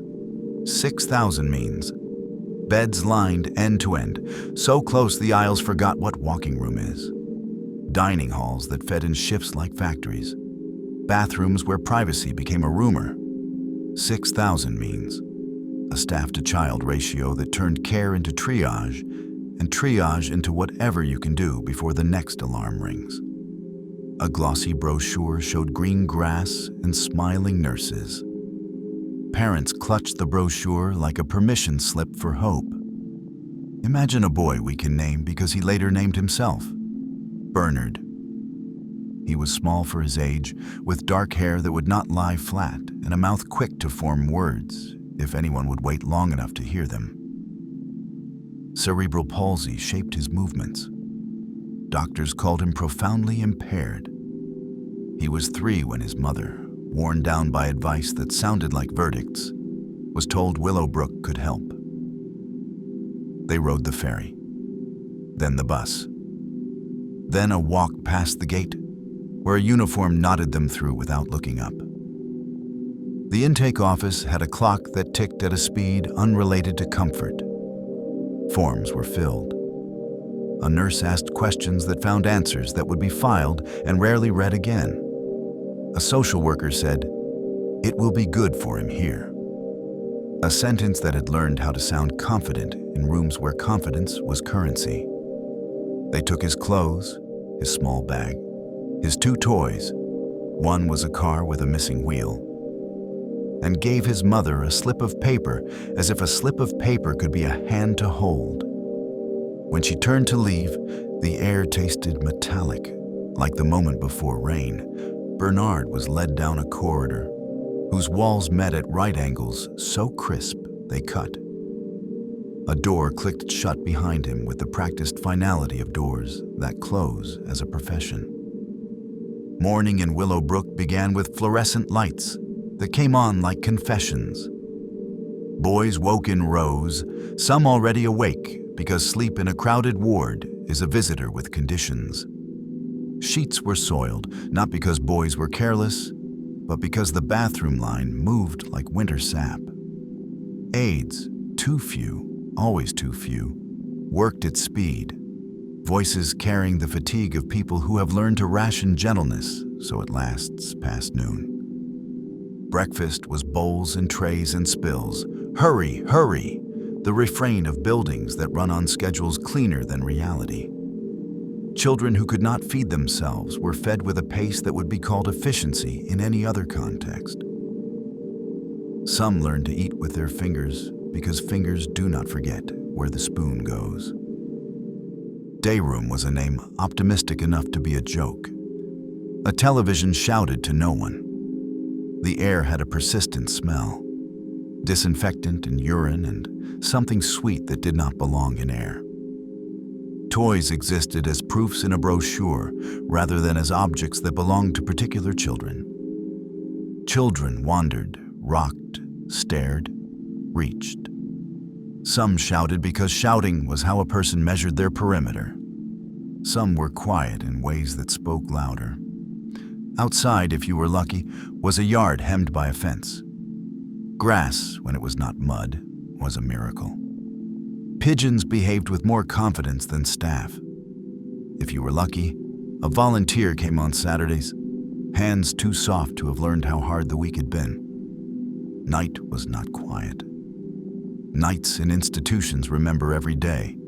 Cries folded into the hum of heaters. A nurse did rounds, an aide dozed upright. A child woke with the jolt of a nightmare and found only the sound of many sleeping to argue with. There is a chapter here that must be written carefully because it is true. In the 1950s and 1960s, a doctor named Saul Krugman ran hepatitis studies at Willowbrook. He believed, as many did then, that hepatitis was inevitable in such institutions and that by studying controlled infections, he could find protections. Gamma globulin, later the groundwork for vaccines. Parents were asked for consent in letters that wore the tone of opportunity. Some agreed because they believed, some because they had no better options, some because admission to a less crowded ward was tied to participation. Children were intentionally exposed, sometimes through injections, sometimes, it was reported, by feeding fecal matter mixed into food, to see how the disease behaved and could be prevented. You do not have to decide that those men were villains to understand that the system was. You only have to look at the power differential. Men in white coats with clipboards. Children without parents at their bedside. Consent forms that sounded like doors to care in a place that already had too few doors. Write this sentence as a fact, because that is what it is. Some of the most vulnerable children in America were used to learn lessons the rest of America would benefit from. Write the next sentence, because it is also a fact. We still inject millions safely because of vaccines whose history includes rooms like these. And then write the last sentence, because it is the only one that matters to a child. A child is not a means to an end. If you tell this story as all rot, you will miss the people who insisted on being a spine inside a body that had learned to slouch. A nurse named Ruth, call her Ruth, her name is a dozen women, brought extra socks on her own dime. An aide named Lola snuck in crayons and learned who could hold which color. A young doctor named Michael Wilkins spoke out about overcrowding and was told to be a team player. He kept speaking and lost his job. His firing would turn out to be the hinge on which a door opened. On Tuesdays, a church group came with paper cups of lemonade that tasted like Saturdays. On Fridays, a guitarist showed up with 3 chords and an insistence that singing is not an extra. These were not reforms. They were human-sized repairs that insisted a person was a person even here. Bernard learned the map. Which aid would bend, which one would not, how to avoid the boy who hit, how to befriend the boy who laughed like a surprise. He could speak more than staff assumed. His cerebral palsy slurred his words, but slur is not silence. "My name is Bernard," he told an aide once. "What's that?" the aide asked, not unkindly but at speed. "Bernard," he said again, slower, as if time itself were a language you could coax people into. He watched the television newscasts on the rare days the set picked up something other than game shows. He watched people in suits talk about budgets, about Vietnam, about the moon. He did not understand every word, but he understood that people looked at cameras when they wanted to be believed. If Willowbrook had a conscience, it began to speak in the voices of mothers and fathers who refused to leave their children at the gate and go home to the fiction that everything inside was fine. The Willowbrook Parents Association formed. They wrote letters. They filed complaints with the state. They took pictures when they could. They learned how to hold a microphone. They learned, slowly, that anger can be a strategy if you teach it to walk in a straight line. And then Michael Wilkins called a reporter. 1972. The city winter had the kind of cold that pinches ears through hats. A young reporter, Geraldo Rivera, hungry in the way that makes a person brave, was tipped that something was wrong on Staten Island. He tried the official channels and was told no. He tried again and was told to go away in words that sounded friendlier but meant the same. He came at night. A side door opened because someone, call him a staff member with a conscience, let it. The camera was small for its time, still too large to be a secret. They moved anyway, fast and careful, breathing like people on a heist that mattered. The lens saw what the country had not wanted to picture. Rooms where children sat naked on floors because clothing was a luxury and laundry a losing battle. Beds so close you could step across 3 without touching the ground. A boy rocking with such determination he could have drilled a hole in the air. A girl with her hair matted to her skull. A puddle that had been a plea too long unanswered. Voices behind the camera stumbled. The footage did not. The broadcast, Willowbrook, the last great disgrace, sliced into living rooms like a blade disguised as light. People eating dinner set down their forks. People who had never thought about institutions learned instantly that they had always known and chosen not to think. Legislators pretended they hadn't known. Staff cried in their kitchens because their days had finally been named. Bernard watched the segment on a ward television with the sound too loud and the room too quiet. He saw his world in the box and felt the strange double vision of being both here and there, on the screen and in the chair. Now they know, he thought. And then, will knowing do anything? Knowing is not the same as doing, but sometimes it is the beginning. In 1972, a class action suit was filed. New York State Association for Retarded Children, NYSARC, v. and Rockefeller. The complaint read like an inventory of what happens when neglect is given a budget: overcrowding, understaffing, lack of sanitation, no education, rights spoken of only as administrative burdens. Parents became plaintiffs, children became named, the state became a defendant, the judge became a mirror. In 1975, a consent decree was signed. It required improvements, staffing, sanitation, education, individualized plans, and a sweeping commitment to move residents into community-based homes. The decree was law speaking like a promise. You will not keep people in cages and call it care. Promises need carpenters. Implementation took years. Delays stuck like old gum. But the center of gravity had shifted. Inspectors showed up with clipboards that mattered. Budgets were wrestled into shape by advocates who refused to be thanked until the work was done. Deinstitutionalization gathered its long, complicated momentum. The first time Bernard visited a group home, a real house on a real street with a mailbox that had a name on it. He touched the doorknob, like it might bite. The living room smelled like laundry and spaghetti. There were 5 beds, 5 dressers, 5 places to put 5 sets of shoes. A staffer asked, "Which room do you want?" He did not understand the question at first. Choice is a language you have to relearn. He chose the bed under the window. He put a paper back on the nightstand because he had seen people on television with nightstands, and he wanted to act like a person who already belonged. On the first morning, he woke before his alarm, sat up too fast, and realized he was not listening for the sound of 30 other people waking. The quiet felt like a boat that rocked because the water was finally free to move.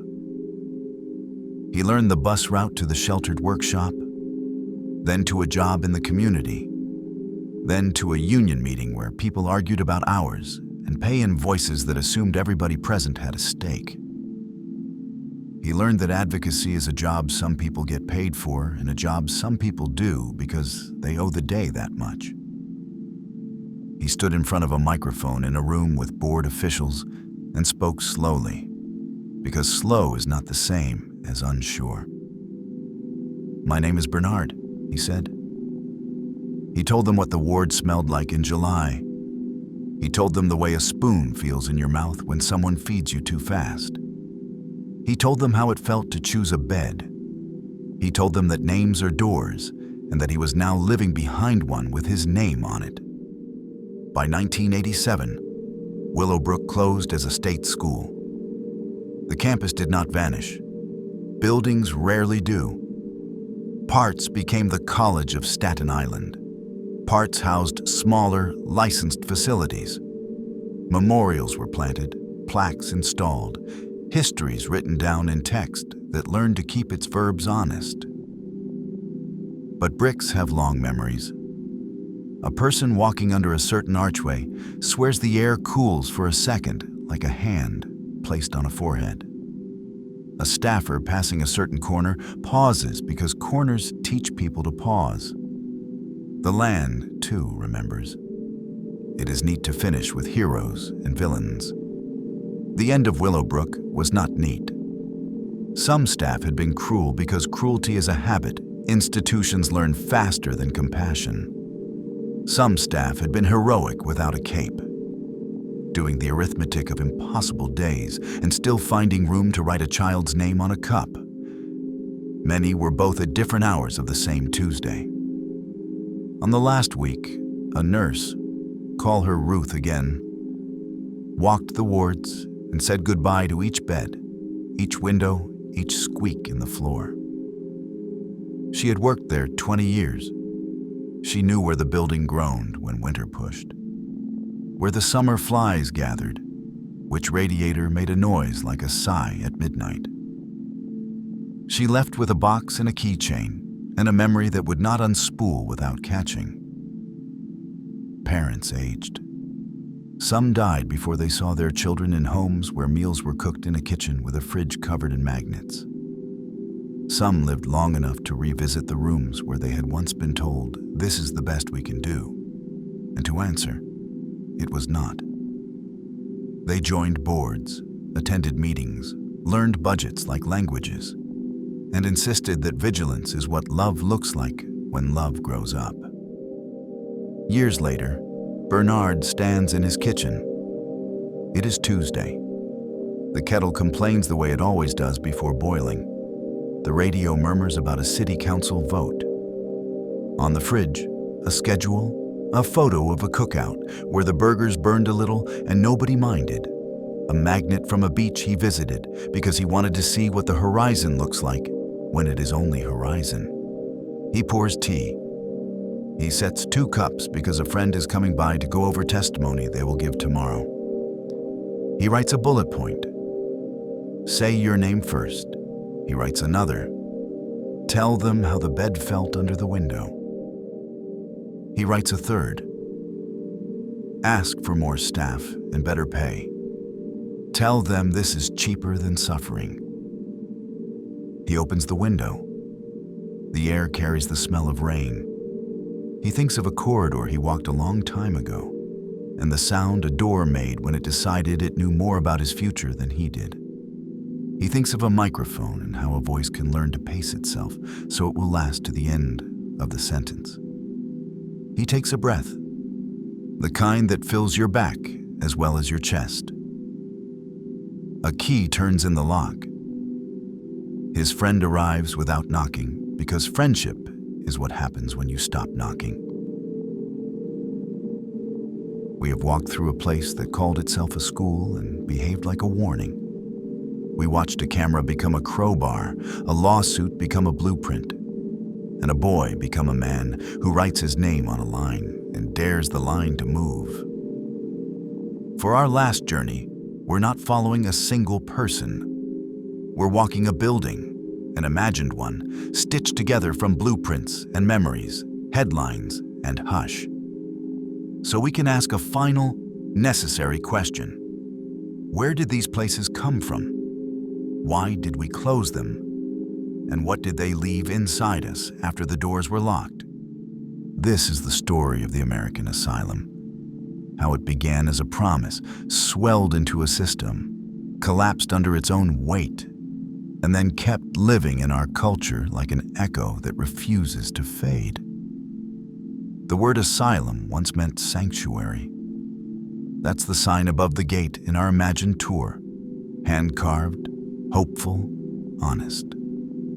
In the late 1700s and early 1800s, reformers in Europe and America believed that people with madness, melancholy, epilepsy, and what we'd now recognize across a spectrum of psychiatric and developmental disabilities could be helped by kindness, quiet, and order. In England, the Quaker York Retreat, William Tuke, championed what was called moral treatment: sunlight, routine, gentle work, respect. In France, reformers like Philippe Pinel were mythologized as unchaining patients. The idea floated across the Atlantic and landed in the hands of American advocates like Dorothea Dix, who spent the 1840s and 50s traveling state to state, documenting people chained in jails and attics, and persuading legislatures to fund state hospitals. Architects drew curved, optimistic buildings called Kirkbride plans, bat-wing layouts with light-drenched wards, wide verandas, and farmland for occupational therapy. The blueprint promised a cure rate that sounds naive now, but felt possible then. Families believed because the alternative, jails, almshouses, back rooms, wasn't belief. It was surrender. At the gate, the promise reads simple: bring them here, and we will do better. Some arrived for safety. Some arrived because home had become unsafe for them or to them. Women landed here for loving the wrong person or speaking too loudly or refusing the roles a town allocated. Men arrived broken by war, voices snarled by hallucinations, or because a family was told there was nowhere else to go. Children were admitted for being different when classrooms had no words or patience for difference. The old arrived when memory fell through their fingers and neighbors called the sheriff. The ledger is a mirror. It shows not just who needed help, but what a society feared, what it didn't understand, and what it preferred to keep out of sight. If you stood in the day room in the 1850s, you might have believed.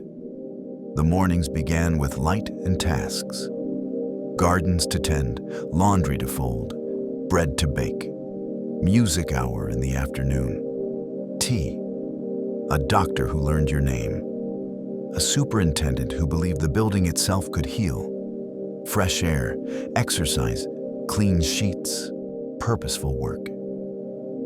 People did get better. Some episodes of illness receded with time, quiet, and care. Some found community here, a place where being different wasn't a daily argument. Letters home spoke of improvement, of friends made on porches, of evenings quiet enough to sleep. But buildings are promises that require maintenance, and ideals are budgets that require votes. The Civil War, industrialization, immigration waves, the Great Depression. Each era poured more people into the gate and fewer dollars onto the wards. The day room thinned. The staff count did not keep pace.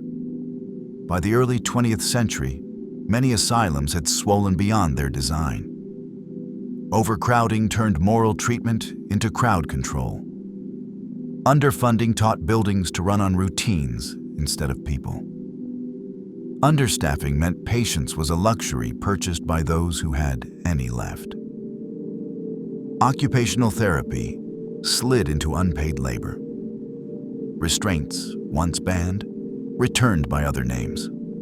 Hydrotherapy tubs held people for hours. Seclusion rooms multiplied. New treatments arrived with the swagger of modernity. Insulin coma therapy, metrazole convulsive therapy, and by 1938, electroconvulsive therapy, ECT, which, administered well, helped many, administered poorly, terrified many more. In 1949, lithium brought real relief for mania. In 1954, chlorpromazine calmed psychosis and made discharge imaginable for some. And between those medications, like a shadow cast at noon, came psychosurgery, lobotomies that promised a shortcut to quiet and too often delivered silence. This corridor tells a harsh truth. The same hunger that builds sanctuaries can turn them into machines when money runs out and fear runs high. By mid-century, many state hospitals were warehouses in everything but name. 12,000 beds here, 7,000 there, wards with numbers instead of identities. The promise at the gate could still be read, but the ink was cracked. Every system that forgets its purpose gets a season of truth-tellers. In the 1880s, Nellie Bly went undercover on Blackwell's Island and came back with sentences that stung. In the 1940s and 50s, photo essays showed rows of cots and rooms that smelled of bleach and defeat. In the 1960s and 70s, the public learned names like Willowbrook and watched television broadcasts that did not flinch. Courts began to speak like conscience. Wyatt v. Stickney, 1971, declared a right to treatment in humane conditions. O'Connor v. Donaldson, 1975, said you cannot confine a person who is not dangerous and can live safely in the community. Policies shifted. The Community Mental Health Act, 1963, promised local clinics. Medicaid, 1965, funded nursing homes and clinics, but excluded large psychiatric institutions, the IMD exclusion, pushing states away from long-term beds. Medication made discharge possible for many. Activism insisted that the least restrictive setting become not just a slogan, but a legal standard. The era that had built asylums with confidence now learned a new word: deinstitutionalization. So, why did we shut down the big asylums? 3 answers braided together. 1. Human rights. We finally admitted that warehousing people, especially under conditions exposed by journalists, families, and whistleblowers, was not care.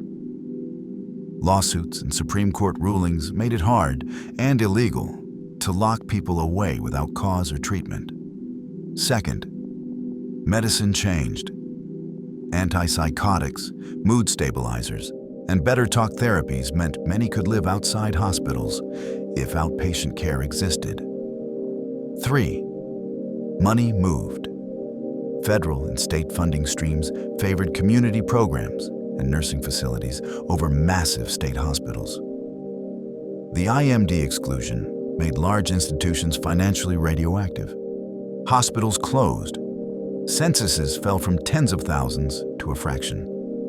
Some campuses were reborn as colleges, parks, condos. Some were fenced and left to peel in the weather, like warnings written in brick. Closing a door is not the same as opening another. The big mistake wasn't the decision to end the warehousing era. It was the refusal to fund the alternative at the scale the need demanded. Many communities did not get the clinics, ACT teams, assertive community treatment, clubhouses, supported housing, and crisis centers that the legislation promised on paper. Where did people go? Some went home to families who tried and burnt out. Some went to nursing homes not designed for psychiatric care. Some drifted into homelessness, where symptoms sharpened into crises. Many were reinstitutionalized, this time in jails and prisons, which became America's largest mental health providers by default, not design. The lesson beats like a drumline down the hall. A bed that closes must be matched by a door that opens, in the right neighborhood, with rent paid, with a number to call at 2 a.m., with people who will come when called. If you ask people who lived inside these institutions, you will not get a single story. You will get a mix. A woman will tell you the hospital saved her life in a winter, when voices told her to lie down in the snow. A man will tell you a nurse smuggled him a pencil, and by that small rebellion, he found a way to plan. Another will tell you the place took 10 years he can't get back. A staff member will say, "We were always outnumbered by need," and then add, "But dignity doesn't cost more than neglect. It just takes more time." A mother will show you the first apartment key her son ever held and say, "I wish they had given us this at the beginning." Then hold your gaze long enough for you to see the anger underneath her gratitude. A peer counselor, someone who has been inside and now supports others, will word it like this: the opposite of restraint isn't chaos, it's relationship. This bench is where humility sits. It's where we refuse easy labels, all bad or all good, and stay with the complexity long enough to learn anything worth remembering. Take this stairwell down to the wing where the walls are covered with posters and headphone jacks and controllers behind scratched plexiglass. We don't just remember asylums. We restage them over and over, because they still do emotional work for us. Films. One Flew Over the Cuckoo's Nest taught generations to fear the nurse and root for the trickster. Shutter Island turned the hospital into a labyrinth and the mind into a trapdoor. Session 9 filmed in the ruins of Danvers State Hospital and made the building itself the villain. TV. American Horror Story. Asylum bathed the 1960s in stylized dread, nun habits and hallways, and the sense that authority itself was the monster. It leaned into cruelty because cruelty reads fast on screen. Games.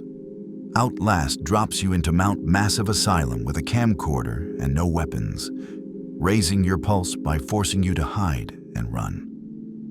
Batman. Arkham Asylum turned a psychiatric facility into a gothic arena where criminality and madness are theatrical masks in the same drawer.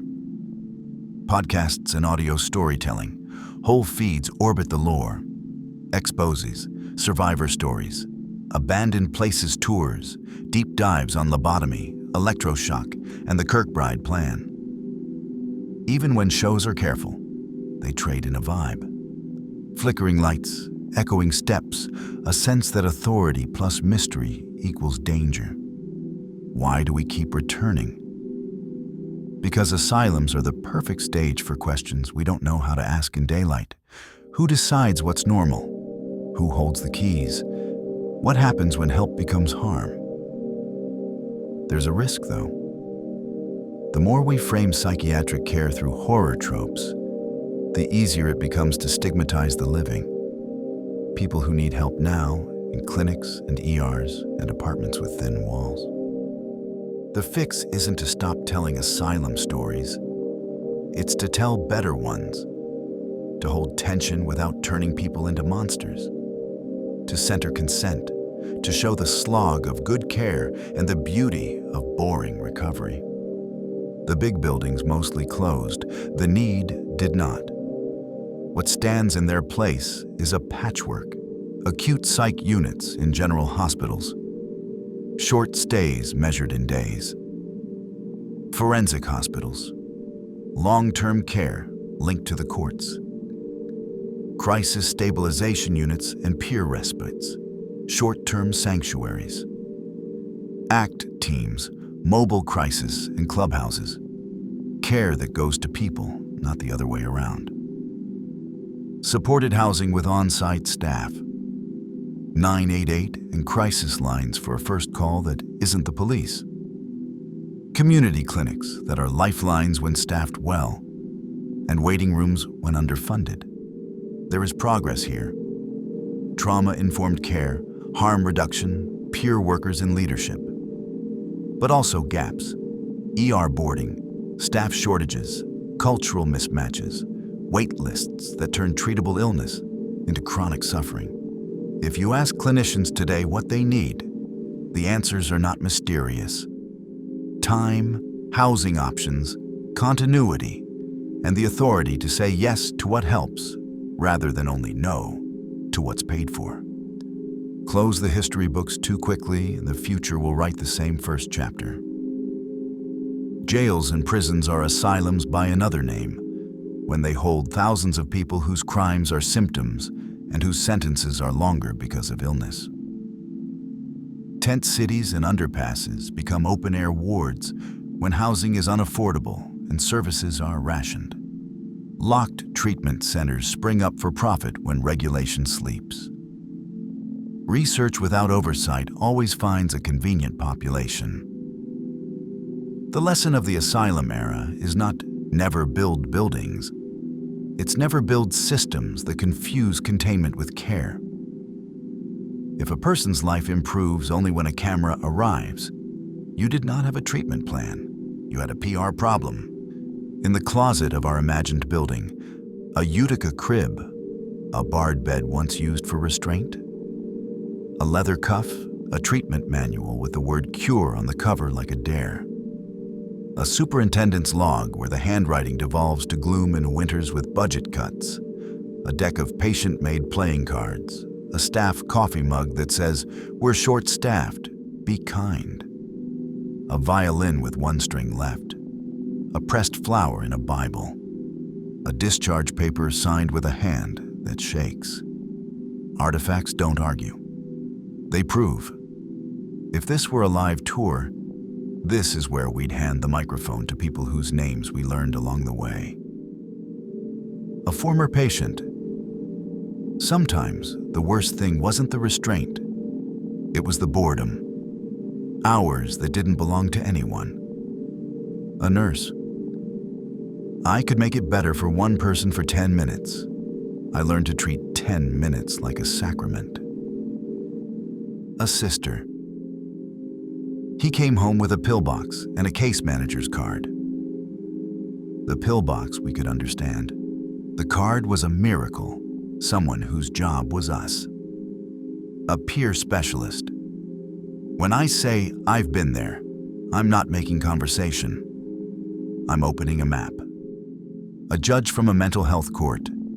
The law's job isn't to fix the brain. It's to hold the door open long enough for the brain to be fixed by other people. A city budget director. Every time I move $1 from jail overtime to housing first, the city gets safer. Every time I don't, the city gets louder. We owe them more than applause.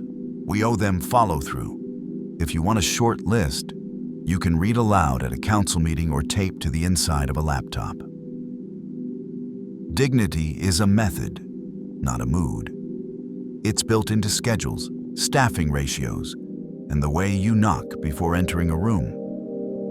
Consent is an action verb. If a person can't consent, widen the circle of trust, not the level of force. Least restrictive is a floor, not a ceiling. Aim lower than the law allows. Housing is treatment. The pill doesn't work if the person taking it has nowhere to sleep. Peer leadership is infrastructure. Put people with lived experience in decision chairs, not just on brochures.